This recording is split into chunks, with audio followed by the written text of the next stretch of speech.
নিজের জীবন বাজি রেখে বাস ভর্তি যাত্রীকে ডাকাতের হাত থেকে একাই বাঁচালেন চালক সোহেল। ঈদের ছুটিতে নোয়াখালীর ২১ এক্সপ্রেস গাড়িতে করে বাড়ি ফিরছিলেন ৪০ জন যাত্রী। ঢাকা থেকে ছেড়ে আসা বাসটি কুমিল্লার লালমাই এলাকায় পৌঁছালে কয়েকটি মোটরসাইকেলে এসে একদল ডাকাত বাসটিকে থামার সংকেত দেয়, কিন্তু যাত্রীরা খেয়াল করে মোটরসাইকেলগুলোর নেই কোনো নাম্বার প্লেট। বুঝতে বাকি থাকে না তাদের উদ্দেশ্য।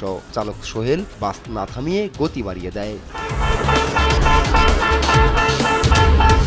ডাকাত দলও পিছু নেয়, চেষ্টা করে গতিরোধ করার। এক পর্যায়ে বেপরোয়া হয়ে উঠে ডাকাত দল। সামনে থেকে চালককে লক্ষ্য করে ইট মারা শুরু করে। একটি ইট গাছ ভেঙে চালকের চোয়ালে আঘাত করে। শুরু হয় রক্তক্ষরণ। সেই অবস্থাতেও চালিয়ে যান গাড়ি, আর পাশ থেকে মোটরসাইকেলে তাড়া করতে থাকে ডাকাত দল। আতঙ্কিত হয়ে পড়েন যাত্রীরা, তবুও আপ্রাণ চেষ্টা করে গাড়ি চালিয়ে নিয়ে আসেন সোহেল। বাঁচান ৪০ জন যাত্রীর প্রাণ। ৪০ জন যাত্রীর জীবন বাঁচাবার জন্য আমার ছেলেরা যে পরিণতি, এই অবস্থা। ফলো করার পরে আমি লাস্টে আসি, আমাকে অনেকবার সিগন্যাল দিতেছে, তো আমি সিগন্যালটা দাঁড়াই নেই, কারণ আমার গাড়ির ভিতরে ৪০ জন যাত্রী ছিল।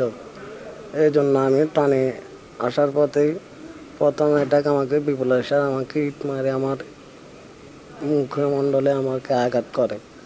আঘাত করার পরে আমার যাত্রী সবাই বলতেছে যে ড্রাইভার সাহেব, আপনি কষ্ট করে হলেও আমাদেরকে আপনি নিয়ে যান।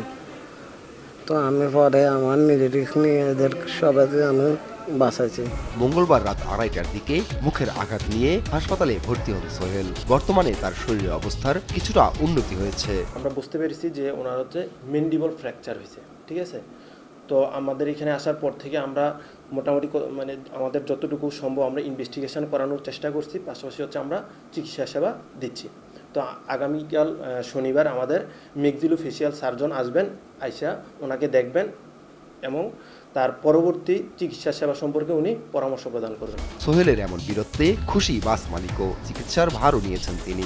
ড্রাইভার তার মৃত্যু ঝুঁকি নিয়েও, কারণ এই মুহূর্তে অনেক সময় দেখা গেছে অনেক মানুষই কিন্তু স্বাভাবিক পরিস্থিতিতে থাকতে পারে না, তারপরেও উনি ওনার যে সাহসিকতার ভূমিকা রেখেছেন, এই জন্য অবশ্যই উনি প্রশংসার দাবিদার। আর আমি গাড়ির মালিক হিসেবে তার সর্বাত্মক কৃতজ্ঞতা প্রকাশ করি এবং যাত্রীদের পক্ষ থেকেও তাকে আমি ধন্যবাদ জানাই। আসলে সত্য কথা, আমি তো একটা গাড়ির মালিক, তো আমি আমার সাধ্য অনুযায়ী অপারেশন হইতে শুরু করে এখন পর্যন্ত সব কিছু আমি নিজেই বিয়ার করতেছি, মানে আমি বহন করতেছি আর কি। তো এতটুকুই, আমি আমার সাধ্য অনুযায়ী যতটুকু করা দরকার আমি সর্বোচ্চটুকু করতেছি, বাকিটা আল্লাহর ইচ্ছা। নিজের জীবনের ঝুঁকি নিয়ে অন্যদের প্রাণ বাঁচানোয় যাত্রীরা কৃতজ্ঞতা জানান সোহেলের প্রতি। নিউজ ডেস্ক, দেশ টিভি।